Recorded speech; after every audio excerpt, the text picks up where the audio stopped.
and welcome back to another episode of Diatonic Dissection, where we crack open music to see what makes it tick.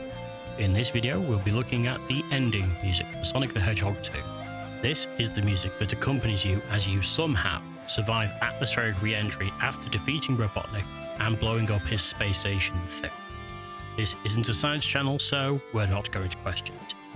This track is a really interesting one, as it is far more complicated than anything else we've looked at previously. Part of this complication is that all of the parts interact with one another, as opposed to their usual role of holding down notes or just holding down the bass. It'll make sense when we get to the sections. If you want the sheet music for this video as well as my other ones for free, then head on over to the Patreon, patreon.com/diatonicdissection. There is a link down below to save you trying to spell it out. Let's get started. The tempo is 90 BPM and the key is C major, but then again, there are a lot of accidentals in the various parts and there is essentially a key change at section C, but we'll talk about that when we get there. The chords are a strange one, as the first chord is C major and the general rule is that the first chord dictates the key. However, the second bar sounds like a key change in part as the chords are A flat and B flat, and the first note of the melody is E flat. This would suggest that the key changes to E flat major and then back to C major. I don't know, I'm just so confused at this point, but hey, it sounds good. Anyway, all of that aside, the chords are C, A flat, B flat, A minor, D minor 7 and D sus 4.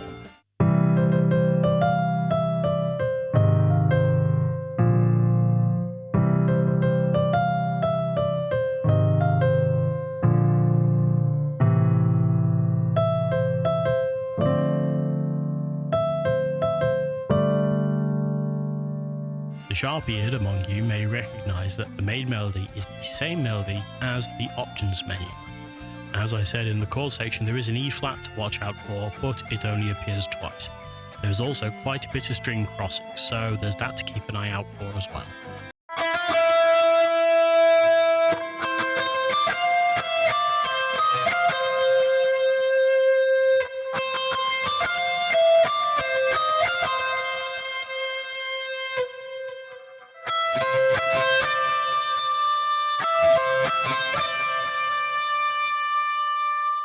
Back at the beginning of looking at the Sonic 2 soundtrack, I did an orchestral rendition of the options menu music. So, let's do that again.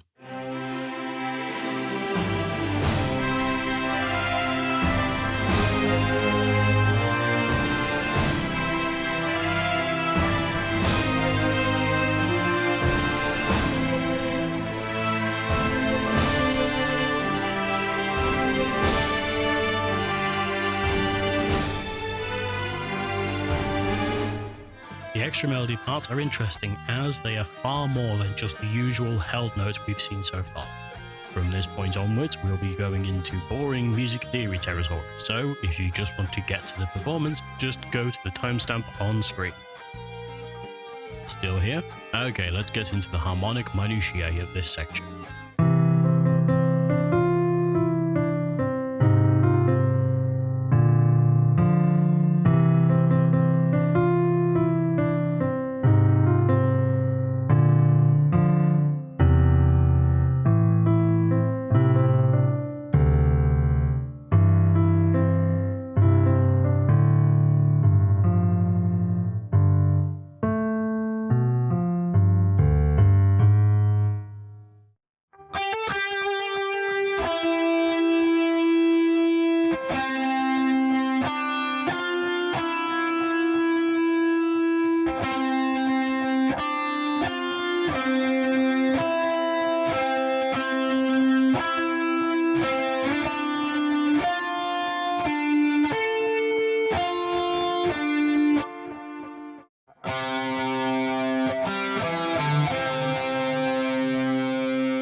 bass is doing its usual job of holding down the fort with the drums, but it does get to do a bit more than usual. There are some accidentals, and these mostly line up with the bars where there is this implied key change. In bar 8, there is a rhythmic thing to watch out for, which is at the end of the bar, and is 3/16 notes that start off the beat. It's not difficult per se, but it can catch you off guard if you're not ready. In the final bar, there is a chromatic ascent which leads nicely into section B.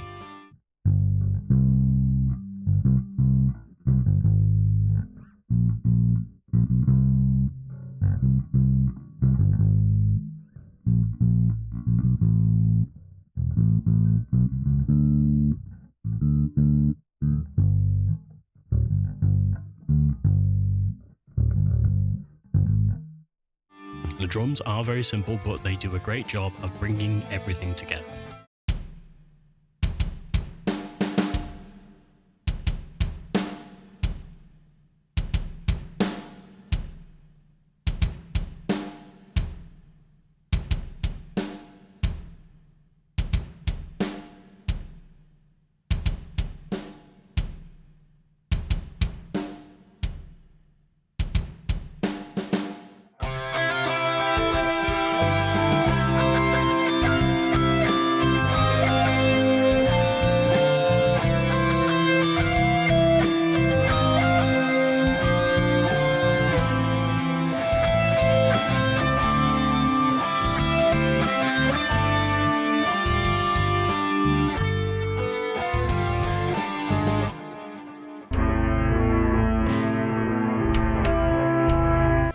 Chords in section C move between A minor 7 and B flat major 7 before ascending from F to C, although the chord is inverted.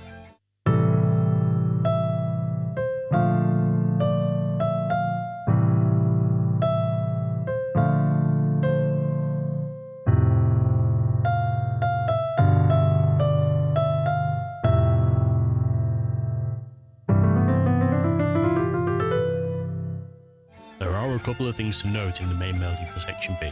The first two notes involve a jump of about an octave and a half, so on guitar you're either going to need to move very quickly or hybrid pick. Even if you're on piano, you'll need to still do a very large stretch.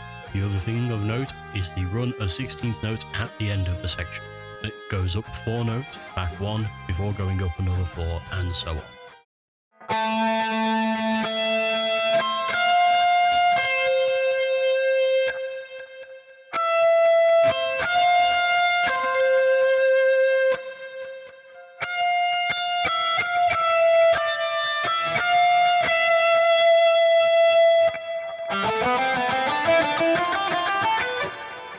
The first counterpoint does its job very nicely of accompanying but not overpowering the main melody.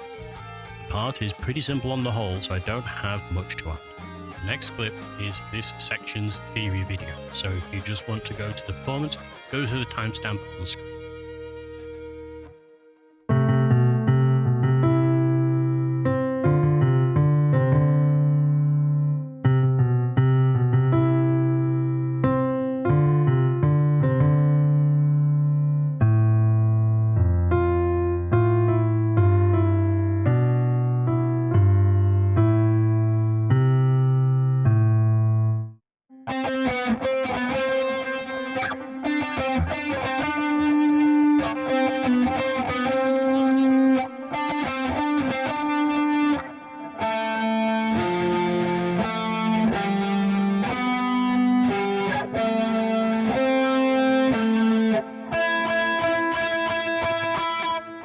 While writing the script, I had the idea of the counterpoint sounding a bit like a trumpet part from a soul song. It's difficult to explain, but you'll see in this clip.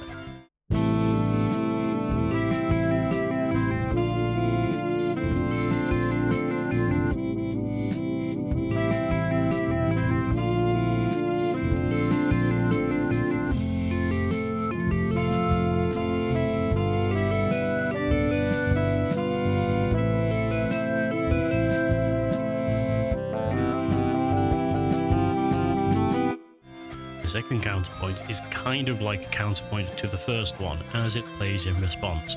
It's playing C and D minor arpeggios in the bark pedal style. After that, it's playing groups of 3 ascending notes from F to C.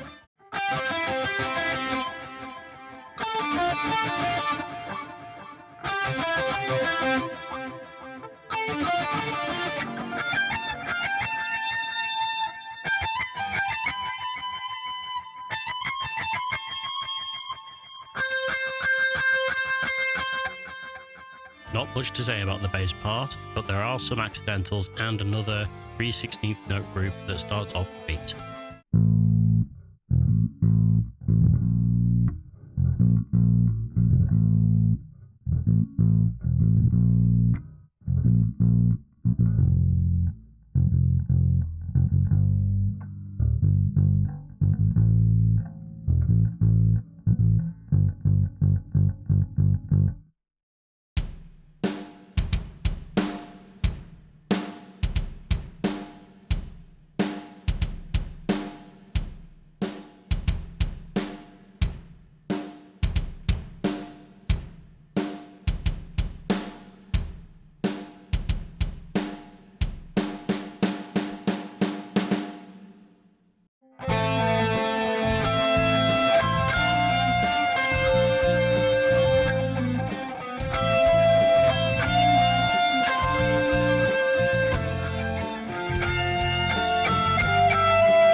As far as I can tell, there is a key change to E flat major when we get into section C.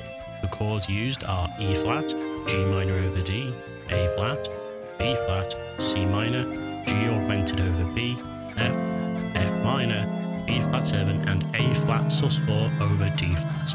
God, that's a lot of chords.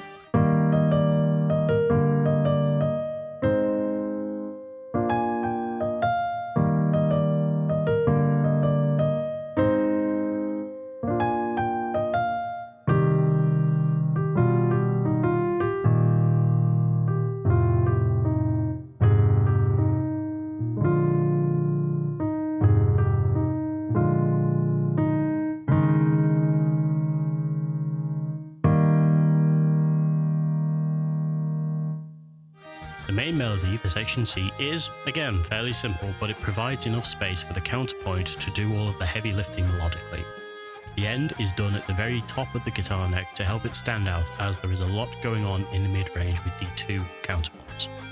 However, the run at the end can be a little bit awkward as the frets are very small and the notes close together.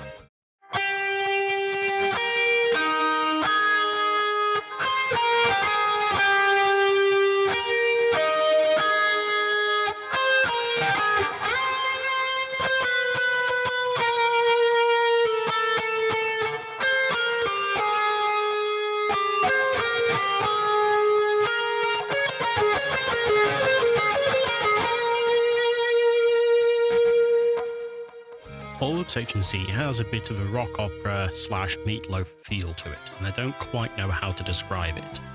It may be in part due to the main melody being fairly simple, using about 7 tones and moving small distances for most of it. This feeling is certainly backed up by the counterpoints.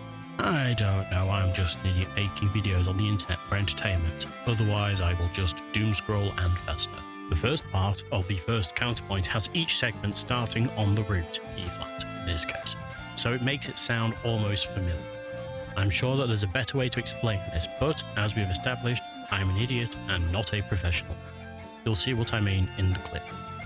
After the first bit, the counterpoint is playing directly with the main melody, which gives us this section's theory video, so if you just want the performance clip, go to the timestamp on the screen. Otherwise, let's get into the harmonic interactions between the main melody and the first counterpoint.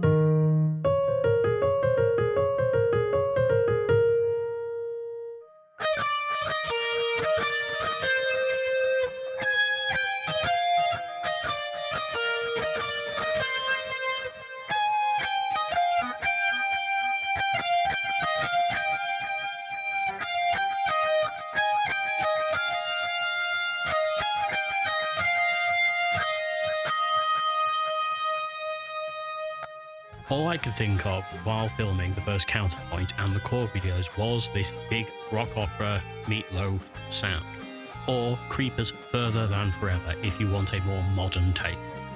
With those things in mind, I answered the call of that particular void and made this.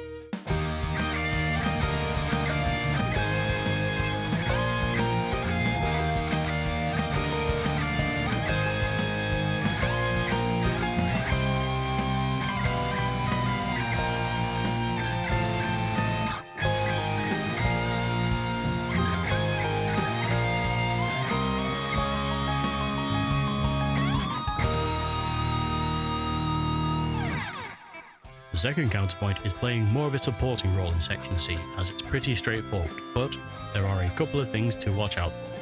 There's an octave and a half drop in bar 5, so play it how you will. As always, I've been using hybrid picking on guitar, as you will see in the clip. Secondly, the part essentially gets the last word with a slightly bizarre part that comes out of absolutely nowhere, never to be repeated in the penultimate bar, which involves a lot of string crossing, which is based primarily around an A minor 7 arpeggio.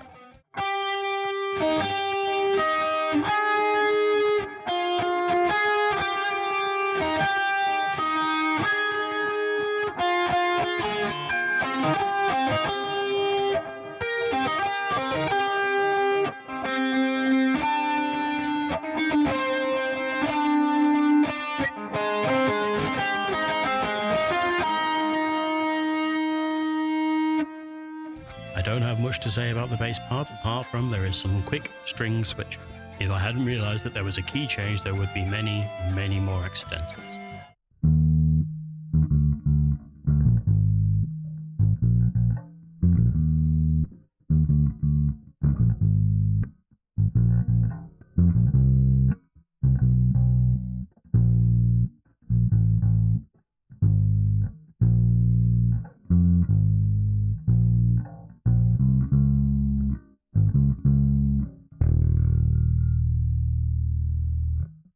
The drums, again, are very simple, so nothing much to say about them, apart from the rhythm changes very slightly in bar 7, so make sure that you're still awake for when that bar comes.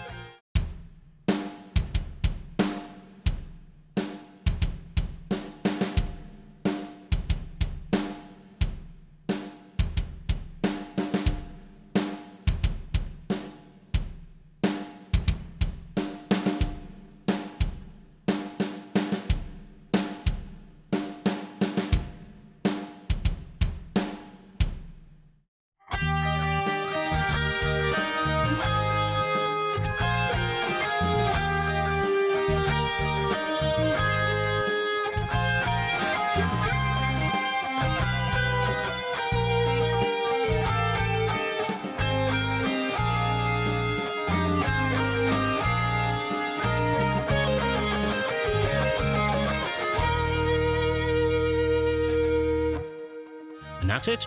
This was a very long one, even though the track itself was only about 20 seconds longer than the average track length. If you want the sheet music for this video as well as my other ones for free, then head on over to the Patreon, patreon.com/Diatonic Dissection. There is a link down below to save you trying to spell it out. Thank you very much for watching if you're still here, and I will see you in the next one. Bye!